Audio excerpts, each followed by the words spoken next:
Next to me is the all-new BMW X5M Competition. It's faster than ever, it's sexier than ever, and it's packed with a crazy amount of tech.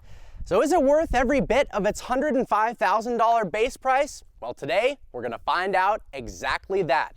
You know, the X5M has always been one of my favorite BMWs. It's the enthusiast choice for a performance SUV, and essentially, it's almost like an M5 that's more practical, has more ground clearance, and that you could off-road. And that is freaking badass. Now, under the hood of this beast lies a 4.4-liter twin-turbocharged V8 that makes 600 horsepower and 553 pound-feet of torque. Although, this car has the competition package, which gives it an additional 17 horsepower for a total of 617. At $9,000, the competition package is expensive. You get that 17 additional horsepower, but you get some key upgrades that I think make it worth it. For one, you get blacked out shadow line trim all throughout the exterior of the car. It just looks a heck of a lot cleaner. You also get upgraded 21-inch wheels in the front and 22-inch wheels in the rear that look phenomenal. But the most important, you get M Sport seats and the M Sport exhaust that sounds incredible.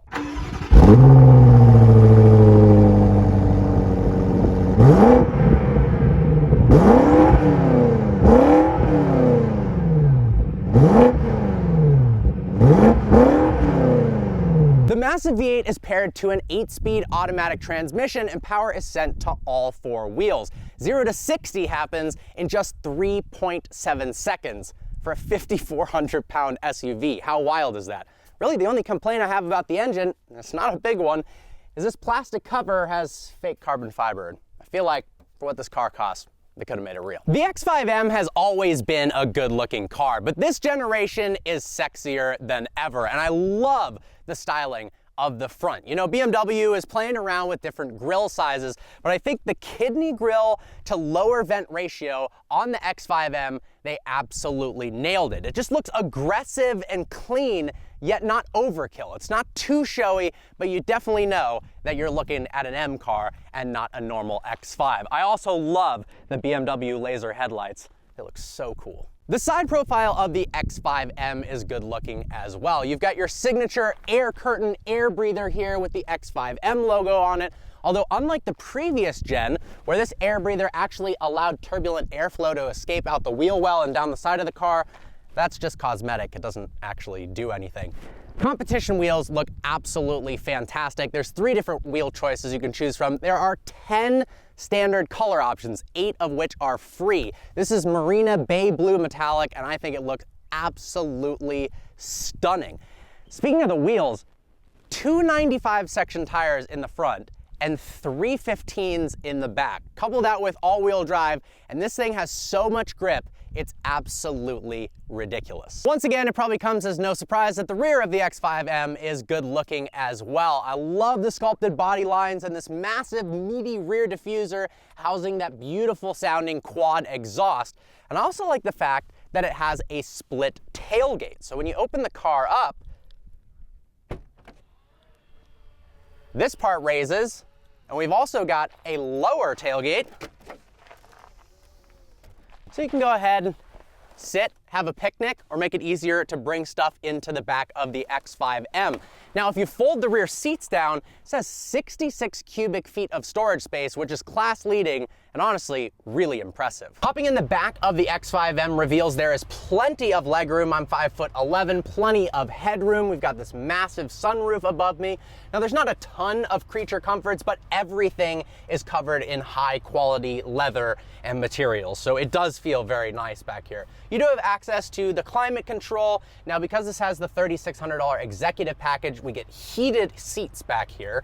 You don't normally, but that also comes with ventilated front seats, heated as well. You also got this sunshade or peasant blocker, whatever you want to call it.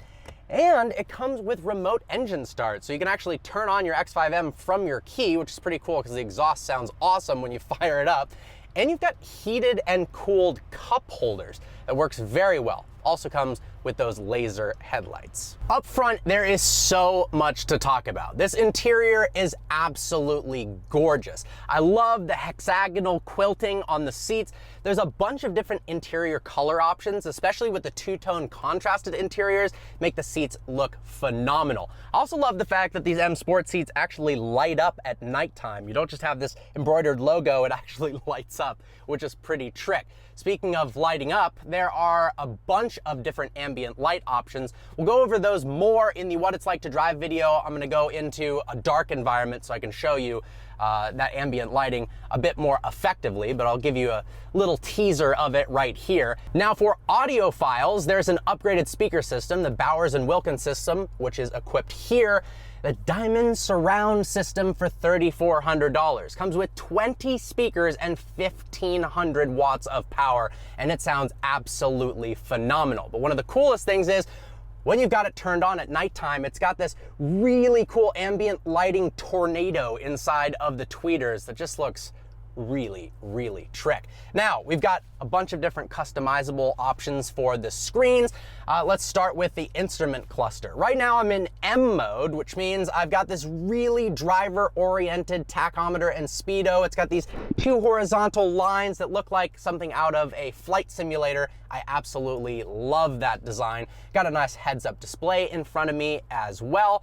If we put it into normal mode, you get more information on the screen. It's a bit more simplistic for the design, but you can also get navigation options, so on and so forth. On this screen, you can do anything from control the ambient lighting to experience modes that I'll talk about more in the point of view video. That is just absolutely absurd. We've got an unbelievably awesome surround camera system that works just so well. I mean, if you crash this car, it'd actually be impressive. All right, so what is the X5M actually like to drive? Well, to start off, because the drive modes are so customizable, and I love that about BMWs, we're gonna put everything into its softest setting. So we've got the engine in the efficiency setting, the chassis in the comfort setting, the steering in the comfort setting, the brakes, which are controllable, I'll talk more about that in a bit, in the comfort setting, and then we've got the MX Drive in normal four-wheel drive mode. I do have to say, even in its most comfortable setting, it does ride a little bit harsh. Now, I like that about the car because it means when you put it into full Sport Plus mode for everything, it's got very, very little body roll for an SUV, which is a difficult thing to do considering its higher center of gravity than something like a BMW M5. But if you're looking for something that's incredibly plush and comfortable, you might want to get maybe a normal X5 or look into a different vehicle because it is a little bit stiffer. But like I said, I prefer that. Driving it around town, it's super easy. Visibility is fantastic. I love the look out over the hood. We've got these two really sharp muscular lines on the hood that feel kind of like precision arrow points of where to place the car on the road. We've got all these advanced driver safety systems, like lane keep assist. If you click a button for the active cruise control and lane keep assist on the steering wheel, this car will actually pilot itself within the lanes. It works best on the highway. And then after 10 seconds or so, you get these yellow indicator lights that pop up on the steering wheel that let you know, hey, you really need to put your hands back on the wheel because we're about to cancel the system. But it can slow itself all the way to a stop and speed itself up again. It's really nice, and I activate it most of the times that I'm driving long distances because that little bit of assist on the steering wheel just feels nice. It just makes it a more relaxing driving experience. But this isn't your everyday commuter comfortable car with nothing else to show for. It is a true performance SUV. So we're gonna go ahead. I've got these two customizable buttons, M1 and M2. You can set them up however you like. I've actually got both of them set up to pretty much be the most aggressive modes possible, one with traction control on, one with traction control off, but more typically you'd probably have a around town city driving mode and then maybe one for the canyons, but we're gonna activate M1 mode. We've got the shifter in speed 3, so you can actually select the shift speed as well as the engine response. Now we've got engine in Sport Plus, chassis in Sport Plus, steering in Sport. The brakes are actually adjustable as well. So they're in Sport mode, which means I have to click on the brake pedal less than you would normally have to in order to apply the brakes. It doesn't actually slow the car down any faster, but the responsiveness is actually insane when you're in that mode. And then we are in four-wheel drive mode. You can shift the percentage of rear-wheel driveness when you're in four-wheel drive sport if you so want. But unfortunately, there is no drift mode like there is in the M5. Maybe they thought that was useless in the X5M, but a drift mode in the X5M, I think that'd be pretty trick. All right, let's pick up the pace a little bit. 0 to 60 in 3.7 seconds is no joke. And this car doesn't slow down after 60. The passing power of the X5M is truly, truly impressive.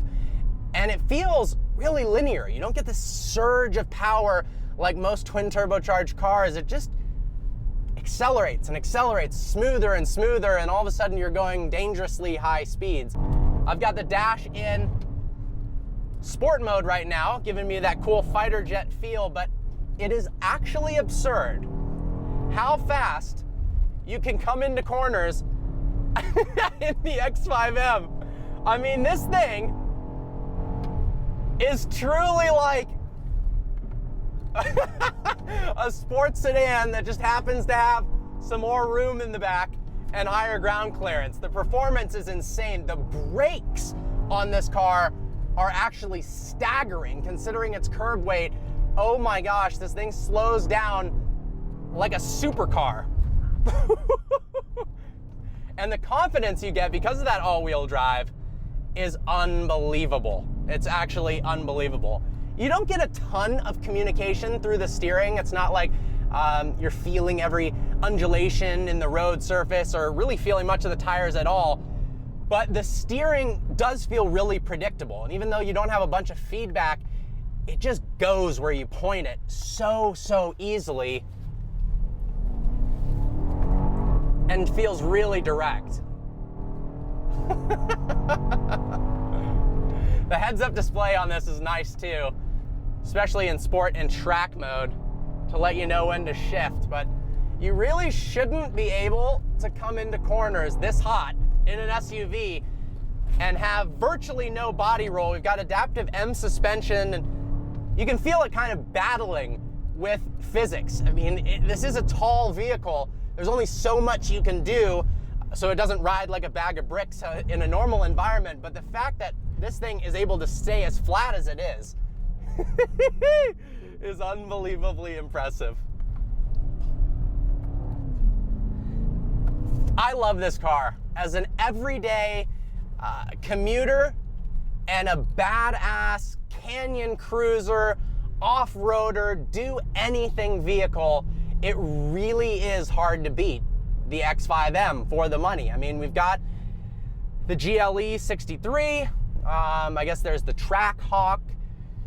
And there's a couple other options, but this to me is the best blend of everything. It's got that refinement and class. You know, pulling up to a business meeting in a Trackhawk versus an X5M, it sends a different message, regardless of how much power the Trackhawk has. This just seems like it ticks all the boxes of something you'd want in a car. And for non-car people, if you don't get it in this crazy blue color, if you got it in black and you want to blend in, you can, because it doesn't look crazy showboaty. The same can't be said for something like a Urus, you know? But this feels like it handles and performs almost every bit as good as a Lamborghini Urus for half the price. And you can blend in at the same time. Or you get a crazy color like this, which I absolutely love, and it looks fantastic as well. Seriously, BMW killed it with the X5M. I'm in love with this thing. Could be a perfect daily driver for the future. Well guys, I hope you enjoyed this video. Like always, please browse the channel and subscribe. The next video, we're gonna do a full point of view drive of this car, showing you what it's like from a first person point of view, and also go over a lot more of the ambient lighting as well as the tech, and show you some features that we didn't talk about in this video. All right guys, Make sure to turn your notification bell on so you don't miss the next video. Look forward to seeing you next time.